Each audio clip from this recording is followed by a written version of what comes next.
কোনো বাপ বা মায়ের নিঃসঙ্গ মৃত্যু হলেই আমরা ছেলেমেয়েদেরকে কাঠগড়ায় দাঁড় করানো শুরু করে দেই। ছেলেটা বা মেয়েটা কত খারাপ, কত বড় অমানুষ সেই হিসাব করতে বসে যাই। বাট একবারের জন্য জানতে চাই না এদেরকে ভালোবাসতে শিখাইছিল কেউ? আমার এক বন্ধু একবার অঙ্কে 96 পাইছিল। সেই বন্ধুর মা আমাদের সামনেই শুরু করলো মায়ের। যেমন সেমন মায়ের না, কঠিন মায়ের। মার খাইয়া বেচারা মায়ের পা চাইপা ধরলো।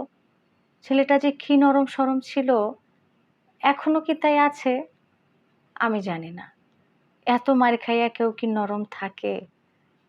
রুয়েটের এক ফ্রেন্ড আফসোস করে বলছিল, তার বাবা তার কাছে কোনোদিন জানতে চায়নি সে কেমন আছে।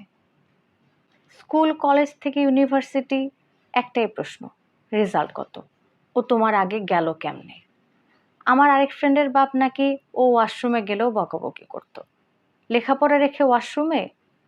এক আপুর স্বপ্ন ছিল নিজের প্রথম স্যালারি দিয়ে বাবাকে একটা দামি ঘড়ি গিফট করা।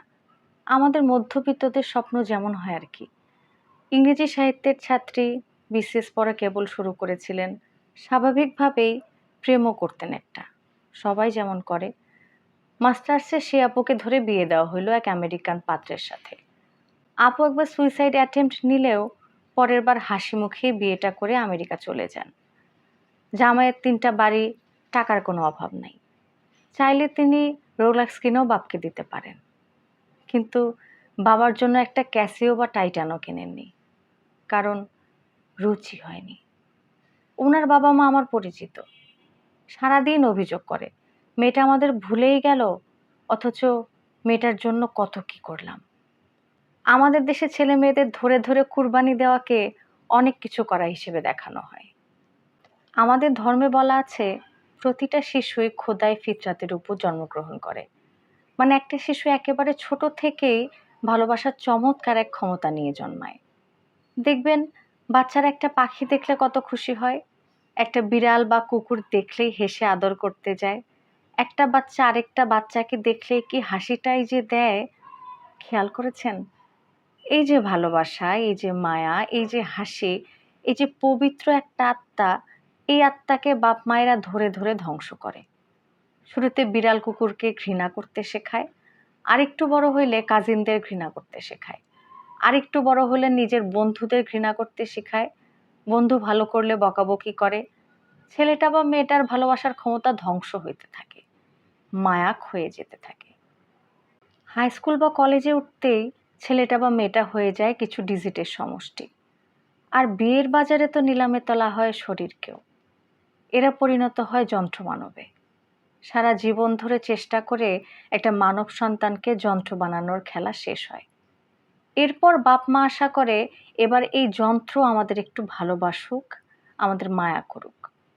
কিন্তু ততদিনে মায়া, ভালোবাসা শব্দগুলো আমাদের কাছে অপরিচিত ঠেকে। আমরা হয়ে উঠি আমাদের বাপ মায়ের স্বপ্নের হিসাব মেশিন। বাপ মায়েরা শিখাইছিল আমরা যেন আমাদের কাজিন, বন্ধু, প্রেমিক বা প্রেমিকাকে শুধু নিলামে তুলি। কিন্তু ততদিনে আমরা আমাদের বাপ মাকেই নিলামে তোলা শিখে যাই। আর আমাদের বাপ মায়েরা অবাক হয়ে ভাবে, আমাদের সাথেও এমন করবি? কিন্তু যন্ত্র তো যন্ত্রই, যন্ত্রের কি আর কান আছে? একটা বিড়াল দেখে যার মায়া হয় না, একটা পাখির ওপর যার দরদ হয় না, মা বাবার উপর কেমনে হবে? তখন ছেলে মেয়ে হয়ে যায় খারাপ, অকৃতজ্ঞ, বেঈমান। কিন্তু এই অকৃতজ্ঞতার ট্রেনিং কারা দেয়? 20 বছর ধরে ম্যাথ শিখাইয়া ভালোবাসা আশা করলে হবে? ভালোবাসাও তো একটা প্র্যাকটিস। অভ্যাস না থাকলে ভালোবাসাও তো আর আসে না। তাই হা হুতাশ না করে আপনার বাচ্চাকে ভালোবাসা শেখান, মায়া করতে শেখান, কারণে ভালোবাসা শেখান, অকারণেও ভালোবাসা শেখান।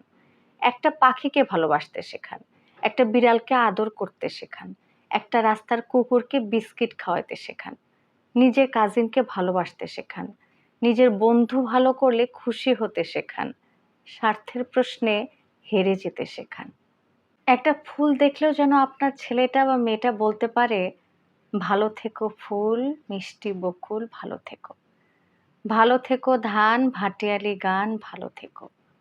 ভালো থেকো মেঘ, মিটিমিটি তারা, ভালো থেকো পাখি, সবুজ পাতারা, ভালো থেকো। এই পৃথিবীটা কোনো ক্যালকুলেটর না। এই পৃথিবী একটা আয়না। এখানে হিসাব দিলে হিসাব ফেরে, ঘৃণা দিলে ঘৃণা ফেরে, ভালোবাসা দিলে ভালোবাসাও ফিরে আসে।